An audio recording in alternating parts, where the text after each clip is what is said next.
Hi, today I wanted to go across our QTS 5.1.0 beta release.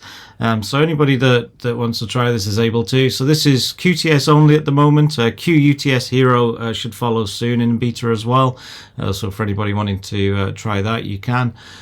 We have an information page on the website with lots of information. So if you scroll down here, it'll give you information about all the new features in QTS 5.1.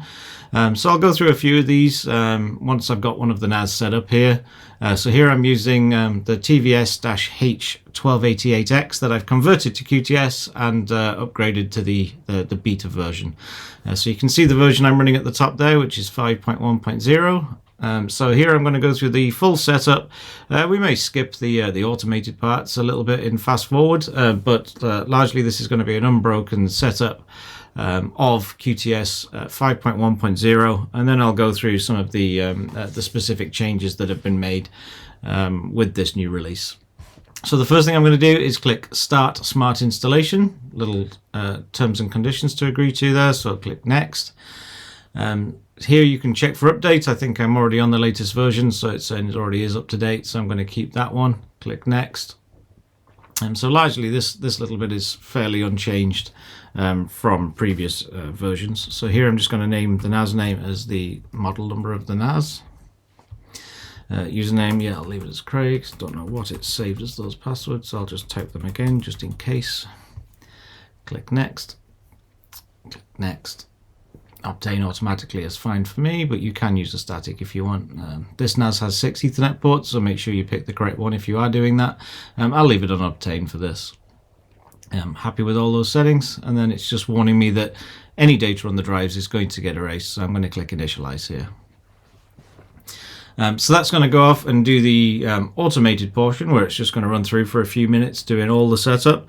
Once it's done, we'll create some storage, and I'll go through a couple of the different options. I do have another NAS already set up with QTS 5.1, which I can switch to as well, and I'll show you some of the extra functionality we've got within the firmware in a moment. So I'll stay quiet while this process continues, and I'll come back when we're ready to log in. A few moments later. Okay, so that's the NAS fully set up, ready to go after the initial setup wizard. So here's one of the first things that's different. Previously we had a username and password screen where both the username and password boxes were on screen at the same time. Now we've changed it to a separate one for username and password, so I'll log in with the ones I created during the initial setup wizard. So it's going to log me into the NAS for the first time. They're going to present me with a couple of wizards and some advice of first things to do. So here I'm going to show you the sort of updated storage and snapshot screen. I'll make that a little bit bigger. So here with the storage and snapshots, you can see some more information about the drives. So now we categorize what's SSD, what's hard drives, things like that. You can click on them and it'll give you more information about that specific drive. Incidentally, if you have WD or Seagate drives that support the feature, so WD drives, we now support the WDDA feature, which is the Western Digital Device Analytics, and we also support the Seagate Iron Wolf Health Management, so IHM. So if you've got a drive that supports those, they'll appear in the left-hand menu here as well. So we can go through and look at all the different disks that we've got here. So now it not only categorizes the disks, it gives you a lot of information. Previously you had to open up other boxes to see this, so disk health, things like that. But now we give you a sort of picture of the disk. You know, this is an SSD that's selected at the top, so it's giving me an estimated life remaining, some specific things for SSD, whether SSD trims supported, self-encrypting drives, things like that. If I click to one of the hard disks, a lot less information. Hard drives are a bit simpler than SSD, so a lot less information to show there. But it does give you all the information, whether the drive's active, is it active and spinning, so you get as much information as we can give you there. And you've got the options to enable our drive analyzer tool as well, so it gives a history of the drive and helps with predictive things. Another thing that is there, that we do have a predictive migration before a potential drive failure. So when you've got a a drive, for example, and you want to check whether it's going to have an issue, we can migrate the drive, all the data on the drive, to another drive, so that we can inform you to get that drive replaced before it actually fails. So better to do it on your terms than waiting for it to actually fail. So we've got that built in. It's basically a major improvement on predictive smart. So when you're looking at typical things with smart, it gives you some parameters effectively. So there's some thresholds in the smart information that it has to reach. So we've basically done a major improvement on that to gather information about the drive to know when it's going to fail. So the first step I'm going to do here is create a storage pool. So here's some extra options for enabling a QTIER if you want it, or SED if you have drives that support it. I'm not going to do either of those at the moment.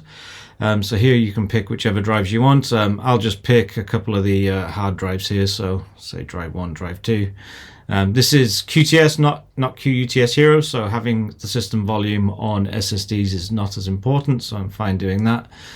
So you can enable these options and click create. So now it's going to create the first storage pool. After it's created the first storage pool, it'll prompt me to create my first volume as well. So the first volume is needed because that will be the system volume where things like applications are installed that you're going to choose to install on the NAS. So other things to mention is we do have things like SMB multichannel now added into the NAS. So while this is doing this, I'll click across to a different NAS, which is the TS-462. So I can show you some of these features that are set up on this NAS. So here, if I go into the control panel and go across to WinMac NFS WebDAV, you can see there's an option here for SMB multi-channel. So you can tick to enable that if you want. There's a little help pop-out that tells you about it. But if I go across to the website, it sort of gives a better explanation with some graphics. So if you've got SMB multi-channel, it's going to be able to use multiple LAN ports from the QNAP that are plugged into the network to give faster performance as well as fault tolerance. So if you've got it connected with, say, 4 cables from your QNAP into the network, you're able to get faster throughputs. So if you have a PC, a server, or something else on the network that's also got multiple network ports and they're all connected into the switch, it's going to give you much faster performance throughput. So up to 4 times here in this example. And you've also got automatic failover. So if you've got an accidental cable unplug, a cable goes bad, one of the routes goes down, it's going to step down the speed accordingly. And then as you fix the fault or whatever's happened, it'll start stepping back up the performance back to where it was as well. So you can set it on as many adapters as you need to. So if I was to come in here, enable SMB multi-channel, you've got SMB multi-channel settings that you can go into, so you can choose it to be automatic. This particular NAS just has the 1 LAN port, so that's all that's listed, but you can go through different settings on there as well. And while we're here, we can talk about the GMAC algorithm that's been added. So if you want a bit more security, faster performance, what you can do is if you make sure your highest SMB version is set to SMB3, then that's going to enable the GMAC algorithm as well. So there is more information on that over here on the main page as well. So there we go, AES 128 GMAC for SMB signing. So we now support that. So really it's only supported for Windows Server 2022 and Windows 11.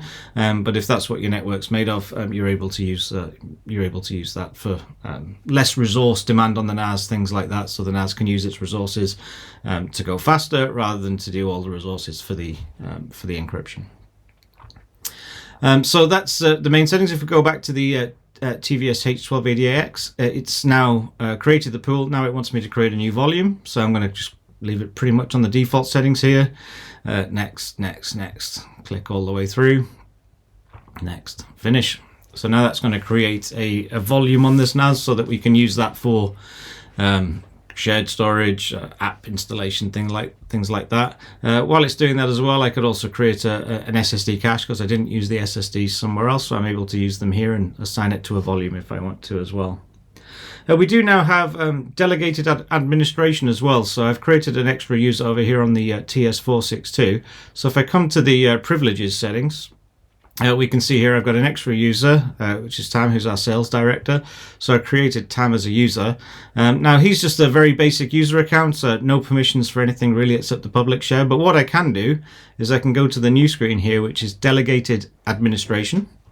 So here I've got some specific roles that I can assign and tick the box so that if I wanted him to be a system management role, I could tick that, and it's going to list all the different applications that he's going to have access to.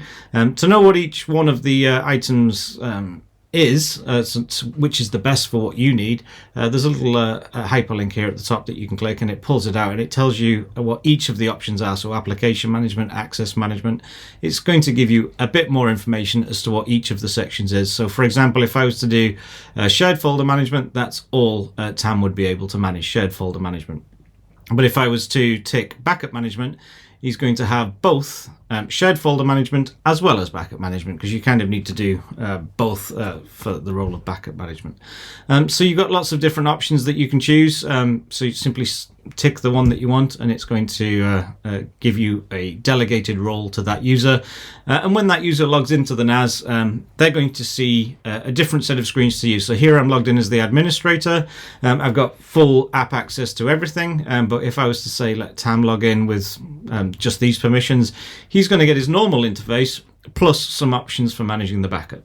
It's not going to get full system access, so user control, things like that, he wouldn't get access to that, but you could select that if you wanted to. So you can select whichever permissions you want to allocate to whichever user that you want. So you can tick them and give multiple to each user if you'd like to as well. So that's the basic operation of the delegated user management that we've got there as well. Another feature is in File Station.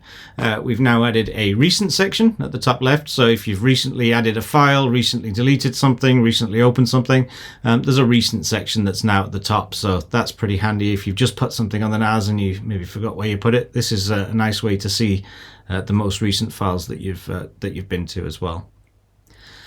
Some extra improvements is within the personal settings of the NAS. So in here you've got different options for setting different wallpapers. You can make the icons small if you wish, miscellaneous settings for different options. And we've now also added two-step verification with passwordless logging as well. So if you wanted to log into the NAS, you've got different options for two-step verification, so you can assign them. You can even enable things like passwordless login. So we do have an app that's going to be available on Android and iOS, which is a QNAP Authenticator app, which basically has access to the camera on your smartphone. So when you go to log into the QNAP, it will only give you a login name. The next screen where you would normally type a password, it will present a QR code. So you can just open the app on your phone, make it look at the QR code on the screen. Nothing to click. It will just automatically know that it's been authenticated by a trusted device, and it's going to allow you to log into the NAS. So it's nice and secure to get access into the NAS for that as well. So there's lots of different options there for that, lots of improvement. We've also added file content search within QSearch as well. So if you're using our QSearch application, instead of just looking at sort of the file name, file extensions, things like that, you're now able to do file content searches within the files as well, directly from within File Station. So that's really handy as well. So here's the TVS H1288X. That's fully ready to go. We can say add a cache here. So if I go cache acceleration, click next, I'm going to select the two SSDs. I'll choose a read-write cache. RAID 1's fine. I'll select all I/O than anything specific. Click next. Yep, accelerate the only volume that I've got. We'll click OK. Click create. I understand it's going to remove any data on those SSDs, and click OK to do that. So that's going to create an SSD cache on here as well. Now, one of the last features I wanted to talk about is our Amiz Cloud feature, which is central management for the NAS. So if you click at the top right, there's a new logo at the top right, which is our My QNAP Cloud. And I'm going to click Get Started. It's going to open up the My QNAP Cloud application. So I'm going to log in with my QNAP ID, type the password for it, click Sign In. Now, here's the extra box that you'll want to tick, which is Join an Organization. So I'm going to click Join an Organization, which is going to look at my QNAP ID's organizations that I've got set up. So I can create, select the ones I've got. So I'm happy with that. Pick a device name. So I can say YouTube test, let's say. It's not taken, so that's fine. So we'll click Next. It's going to install the Amiz Cloud agent for me, which is the central management application. Click Next. It's going to enable my QNAP Cloud link, which is needed for the Amiz Cloud. and click apply. So now it's going to go off and install the Amiz Cloud agent and enable my QNAP Cloud. So we can see that there's some background tasks happening. So you'll see a couple of things popping up there in a moment, which is the downloading of the my QNAP Cloud Link service, as well as the Amiz Cloud agent. Now, while they're installing, I do have another NAS already logged in, so we can go look, and eventually this other NAS that we're just setting up there will appear in here.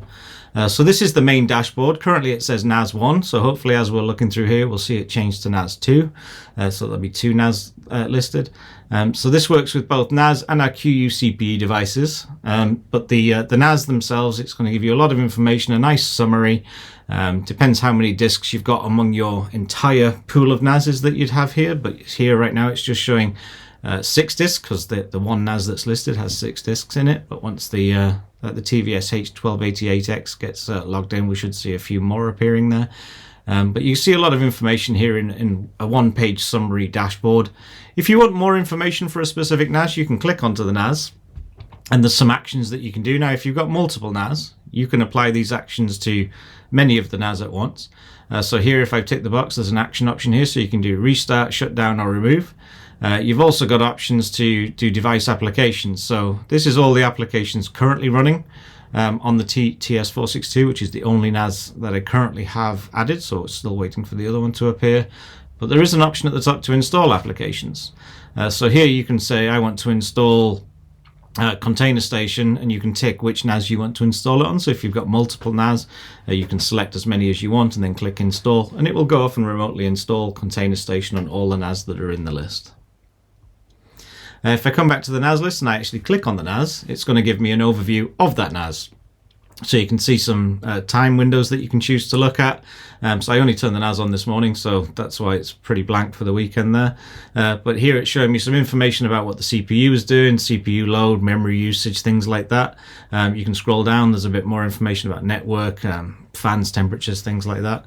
If you go to the general, gives you a quick overview of the NAS. So this is just a TS462 with 2 gig of RAM, so it's just showing me how long it's been turned on, some basic information, hardware, fan speeds, temperatures, things like that, network, what the network adapters are, what speed they can do, what speed they are currently connected at, the IP address, and the storage as well. So if you've got multiple storage pools, they would be listed here, the different disks that you've got, so it can see which disks you have. That's scrollable, so you can see all the disks that we've got. Volumes, so you can get information of the volume, so you can look at over time what the capacity usage is, so you can change it to last month, last 3 months, 6 years, last year, and also the RAID options. So we can see here RAID group 1 is resyncing, RAID group 2 I think is an SSD cache that's ready to go, so you can see how that's done. So you get some nice historical statistics here of the NAS, and you can even monitor things like the performance, so of the storage, volumes, LUNs, disks. So you can see a lot of information there about how the storage is performing, and you can also go and look at the logs of the NAS as well. So if you wanted to see if there was any logs, any errors, any problems, you can see them here as well. You can also set up metrics. So metrics are, when a threshold is hit, give me a notification. So a metric alert policy may be when the CPU utilization for 5 minutes or more, you can say more than, is above, let's say, 80%. That's going to be a warning. If it hits 90% for 5 minutes, it's going to be an error. So you can set these up, and then you can say for this NAS, and I want it to send an email to me, for example, so I can take my email address there. So that's really good. You can set up multiple metrics. So depending on what metric that you want to do, let's say the storage pool hits 80% used, you might need to think about adding a new drive, expansion chassis, changing smaller drives to bigger drives. So it's quite handy for seeing different information there as well when you're going through the different options on the NAS itself. So this is Amiz Cloud. So completely free. You're able to manage multiple NAS. You just log into amizcloud.qnap.com. Within there, you've got your organization that you can pop out. So the organization needs you to create things like the organization itself and the multiple sites within it. Perhaps you're managing friends NAS or the business's NAS. You can set up the organization for where they're physically located and what NAS are logged into which site. So it's really handy for that. If we go back to the TVS H1288X here, I didn't want to close that. Let me open up my QNAP Cloud. We can see that the Amiz Cloud agent's trying to connect now. My QNAP Cloud link is installed. So this is effectively the Amiz Cloud dashboard for the central management that we've got within QTS 5.1.0. And when QUTS Hero goes to beta with the 5.1, we should also see that as well. So we see there we've now got NAS2, we've got the TVS H1288X added into the list. The charts here are probably going to be a little boring considering it only just logged itself in, so there'll be no history at all on this because it was just set up, this NAS. But yeah, you see some basic information there. Exactly the same as we could see for the TS462, but now in the dashboard we can see that the disks went up from 6 to 16 because I've added a lot more disks. I've got 2 storage pools now instead of the 1, 2 volumes because I've just created another volume. Everything's looking nice and healthy, so all green across the board, everything's working great. So yeah, that's Amiz Cloud, and that's also QTS 5.1 beta. Please give it a go if your NAS supports it and you want to have a play with some of the new features. Any feedback at all, let us know in the comment section. We'll see it gets back to the relevant people so we can get anything improved that needs to be done. But yeah, that's QTS 5.1 beta, as well as the Amiz Cloud central management feature that we've got. Again, if anybody has any questions, let us know in the comment section down below, and we'll try to get back to you as soon as possible. And if you want any information about what's included in QTS 5.1, we'll put the link to the main web page up so you can have a read through and see if you want to give any of these features a try. All right, well, thanks a lot for watching, and we'll see you in the next one.